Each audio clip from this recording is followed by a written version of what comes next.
살면서 누군가의 말이나 행동이 불편하게 느껴졌지만 그저 참고 넘어간 경험이 있으신가요? 이런 상황은 누구나 겪을 수 있지만 이를 제대로 해결하지 않으면 마음속에 쌓인 감정이 나를 괴롭히고 관계에도 악영향을 미칠 수 있습니다. 오늘은 이러한 순간들을 현명하게 풀어내는 방법을 소개합니다. 상대방에게 내 의사를 분명히 전달하면서도 관계를 유지할 수 있는 실용적인 방법들입니다. 우리는 종종 불편한 농담을 들었을 때 억지로 웃으며 넘기곤 합니다. 하지만 이런 대응은 나의 감정을 숨기고 상대방에게 잘못된 신호를 줄 수 있습니다. 예를 들어 직장에서 동료가 나의 외모나 개인적인 문제를 농담거리로 삼는다면 불편하게 하네요 라는 한마디로 상황을 정리할 수 있습니다. 이 표현은 간결하지만 강력합니다. 상대방에게 자신의 행동이 불쾌감을 주고 있다는 사실을 깨닫게 하면서도 큰 갈등 없이 대화를 마무리할 수 있는 효과적인 방법입니다.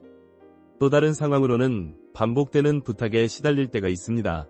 처음에는 기쁜 마음으로 돕지만 점점 그 부탁이 일상이 되고 나의 시간과 에너지를 빼앗는 경우가 생깁니다. 이런 경우에는 더는 도와주기 어렵네요 라는 표현을 사용해보세요. 이 말은 정중하면서도 단호하게 선을 긋는 방법입니다. 내가 감당할 수 있는 범위를 명확히 하면서도 상대방과의 관계를 유지할 수 있는 균형 잡힌 대응법입니다. 우리의 시간은 누구에게나 소중합니다. 하지만 때때로 타인이 내 시간을 당연하게 여길 때가 있습니다. 갑작스러운 부탁이나 일정 변경으로 나의 계획이 뒤로 밀리는 일이 반복된다면 미리 이야기해 주시면 좋겠어요 라는 표현이 도움이 됩니다. 이 말은 상대방에게 나의 시간을 존중해달라는 메시지를 전달하면서도 부드럽게 관계를 이어갈 수 있는 방법입니다. 자신의 삶과 계획을 지키면서도 상대방과의 조화를 유지할 수 있는 강력한 도구입니다. 대화 중에 내 의견이 무시당하거나 소외감을 느낄 때도 있습니다. 가족 모임이나 회의에서 내가 말을 꺼내기도 전에 대화가 다른 방향으로 흘러가는 경험은 누구나 한 번쯤 겪어봤을 것입니다. 이런 순간에는 내 말 좀 들어봐 라는 한마디를 사용해보세요. 이 표현은 대화 속에서 나의 존재감을 드러내고 상대방에게 내 의견도 존중받아야 한다는 메시지를 전달합니다. 이를 통해 소외감을 해소하고 대화에 적극적으로 참여할 수 있게 됩니다. 직장에서 부당한 책임이 나에게 돌아오는 경우도 많습니다. 팀 프로젝트에서 특정 사람에게 업무가 과도하게 집중되는 상황은 흔히 발생합니다. 이런 경우에는 이건 저 혼자 할 일이 아니에요 라는 말을 통해 자신의 한계를 분명히 선언할 필요가 있습니다. 이 표현은 부드럽지만 단호하게 일을 공평하게 나눌 것을 요구하며 과도한 부담에서 벗어날 수 있도록 돕습니다. 마지막으로 누군가의 행동이 반복적으로 나에게 피해를 주는 상황에서는 이를 바로잡아야 합니다. 예를 들어 이웃이 자주 내 집 앞에 물건을 두거나 통행에 방해가 되는 행동을 한다면 이건 저에게 피해가 되니까 그만해주세요 라는 말을 사용할 수 있습니다. 이 표현은 상대방에게 내가 느끼는 불편함을 명확히 전달하고 즉각적인 변화를 요구하는 효과적인 방법입니다. 위와 같은 다양한 상황에서 사용할 수 있는 간단한 표현들은 우리의 삶을 훨씬 편안하게 만들어줍니다. 중요한 것은 내 감정을 숨기지 않고 적절히 표현하며 동시에 상대방과의 관계를 유지하는 균형을 찾는 것입니다. 이러한 작은 변화가 우리의 일상과 인간관계를 더욱 건강하게 만들어줄 것입니다. 삶 속에서 우리는 종종 타인의 기대와 요구에 맞추려다 스스로를 잃어버리곤 합니다. 하지만 건강한 관계란 서로의 경계를 존중하고 균형을 유지하는 데서 시작됩니다. 경계를 설정하는 것은 단순히 자신을 보호하는 것이 아니라 더 나아가 상대방과의 관계를 더욱 깊고 의미 있게 만드는 과정입니다. 경계를 설정하기 위해서는 먼저 자신이 무엇을 원하는지 명확히 해야 합니다. 내가 어떤 행동이나 상황에서 불편함을 느끼는지 파악하고 이를 상대방에게 적절히 전달하는 것이 중요합니다. 예를 들어 직장에서 과도한 업무 부담을 느낀다면 상사나 동료에게 이를 솔직히 이야기하고 업무 분배에 대한 조정을 요청해야 합니다. 또한 경계를 설정할 때에는 상대방과의 대화 방식에도 신경 써야 합니다. 공격적이고 비난조로 말하기보다는 차분하고 명확하게 자신의 입장을 전달해야 합니다. 예를 들어 저는 이 부분에 대해 이렇게 생각합니다. 또는 저는 이런 방식으로 진행했으면 좋겠습니다. 와 같은 표현은 상대방에게 내 의견을 존중받고 싶다는 메시지를 전달할 수 있습니다. 경계 설정 과정에서 중요한 또 다른 요소는 상대방의 반응에 대한 이해와 배려입니다. 상대방이 처음에는 나의 경계를 받아들이기 어려워할 수도 있지만 시간이 지나면서 서로 간의 신뢰와 존중이 깊어질 것입니다.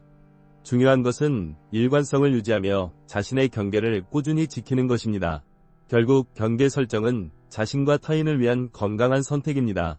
이를 통해 우리는 스스로를 존중하며 더 나은 관계를 만들어갈 수 있습니다. 이러한 과정 속에서 우리는 더 큰 자율성과 행복감을 느낄 수 있을 것입니다. 삶 속에서 우리는 종종 타인의 기대와 요구에 맞추려다 스스로를 잃어버리곤 합니다. 하지만 건강한 관계란 서로의 경계를 존중하고 균형을 유지하는 데서 시작됩니다. 경계를 설정하는 것은 단순히 자신을 보호하는 것이 아니라 더 나아가 상대방과의 관계를 더욱 깊고 의미 있게 만드는 과정입니다. 경계를 설정하기 위해서는 먼저 자신이 무엇을 원하는지 명확히 해야 합니다. 내가 어떤 행동이나 상황에서 불편함을 느끼는지 파악하고 이를 상대방에게 적절히 전달하는 것이 중요합니다. 우리는 종종 불편한 농담을 들었을 때 억지로 웃으며 넘기곤 합니다. 하지만 이런 대응은 나의 감정을 숨기고 상대방에게 잘못된 신호를 줄 수 있습니다. 예를 들어 직장에서 동료가 나의 외모나 개인적인 문제를 농담거리로 삼는다면 불편하게 하네요 라는 한마디로 상황을 정리할 수 있습니다. 이 표현은 간결하지만 강력합니다. 상대방에게 자신의 행동이 불쾌감을 주고 있다는 사실을 깨닫게 하면서도 큰 갈등 없이 대화를 마무리할 수 있는 효과적인 방법입니다.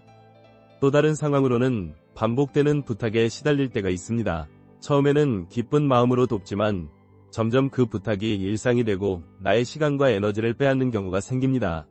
이런 경우에는 더는 도와주기 어렵네요 라는 표현을 사용해보세요. 이 말은 정중하면서도 단호하게 선을 긋는 방법입니다. 내가 감당할 수 있는 범위를 명확히 하면서도 상대방과의 관계를 유지할 수 있는 균형 잡힌 대응법입니다. 우리의 시간은 누구에게나 소중합니다. 하지만 때때로 타인이 내 시간을 당연하게 여길 때가 있습니다. 갑작스러운 부탁이나 일정 변경으로 나의 계획이 뒤로 밀리는 일이 반복된다면 미리 이야기해 주시면 좋겠어요 라는 표현이 도움이 됩니다. 이 말은 상대방에게 나의 시간을 존중해달라는 메시지를 전달하면서도 부드럽게 관계를 이어갈 수 있는 방법입니다. 자신의 삶과 계획을 지키면서도 상대방과의 조화를 유지할 수 있는 강력한 도구입니다. 대화 중에 내 의견이 무시당하거나 소외감을 느낄 때도 있습니다. 가족 모임이나 회의에서 내가 말을 꺼내기도 전에 대화가 다른 방향으로 흘러가는 경험은 누구나 한 번쯤 겪어봤을 것입니다. 이런 순간에는 내 말 좀 들어봐 라는 한마디를 사용해보세요. 이 표현은 대화 속에서 나의 존재감을 드러내고 상대방에게 내 의견도 존중받아야 한다는 메시지를 전달합니다. 이를 통해 소외감을 해소하고 대화에 적극적으로 참여할 수 있게 됩니다. 직장에서 부당한 책임이 나에게 돌아오는 경우도 많습니다. 팀 프로젝트에서 특정 사람에게 업무가 과도하게 집중되는 상황은 흔히 발생합니다. 이런 경우에는 이건 저 혼자 할 일이 아니에요 라는 말을 통해 자신의 한계를 분명히 선언할 필요가 있습니다. 이 표현은 부드럽지만 단호하게 일을 공평하게 나눌 것을 요구하며 과도한 부담에서 벗어날 수 있도록 돕습니다. 마지막으로 누군가의 행동이 반복적으로 나에게 피해를 주는 상황에서는 이를 바로잡아야 합니다. 예를 들어 이웃이 자주 내 집 앞에 물건을 두거나 통행에 방해가 되는 행동을 한다면 이건 저에게 피해가 되니까 그만해주세요 라는 말을 사용할 수 있습니다. 이 표현은 상대방에게 내가 느끼는 불편함을 명확히 전달하고 즉각적인 변화를 요구하는 효과적인 방법입니다. 위와 같은 다양한 상황에서 사용할 수 있는 간단한 표현들은 우리의 삶을 훨씬 편안하게 만들어줍니다. 중요한 것은 내 감정을 숨기지 않고 적절히 표현하며 동시에 상대방과의 관계를 유지하는 균형을 찾는 것입니다. 삶 속에서 우리는 종종 타인의 기대와 요구에 맞추려다 스스로를 잃어버리곤 합니다. 하지만 건강한 관계란 서로의 경계를 존중하고 균형을 유지하는 데서 시작됩니다. 경계를 설정하는 것은 단순히 자신을 보호하는 것이 아니라 더 나아가 상대방과의 관계를 더욱 깊고 의미 있게 만드는 과정입니다. 경계를 설정하기 위해서는 먼저 자신이 무엇을 원하는지 명확히 해야 합니다. 내가 어떤 행동이나 상황에서 불편함을 느끼는지 파악하고 이를 상대방에게 적절히 전달하는 것이 중요합니다. 또한 경계를 설정할 때에는 상대방과의 대화 방식에도 신경 써야 합니다. 공격적이고 비난조로 말하기보다는 차분하고 명확하게 자신의 입장을 전달해야 합니다. 경계 설정 과정에서 중요한 또 다른 요소는 상대방의 반응에 대한 이해와 배려입니다. 상대방이 처음에는 나의 경계를 받아들이기 어려워할 수도 있지만 시간이 지나면서 서로 간의 신뢰와 존중이 깊어질 것입니다. 결국 경계 설정은 자신과 타인을 위한 건강한 선택입니다. 이를 통해 우리는 스스로를 존중하며 더 나은 관계를 만들어갈 수 있습니다. 삶 속에서 우리는 종종 타인의 기대와 요구에 맞추려다 스스로를 잃어버리곤 합니다.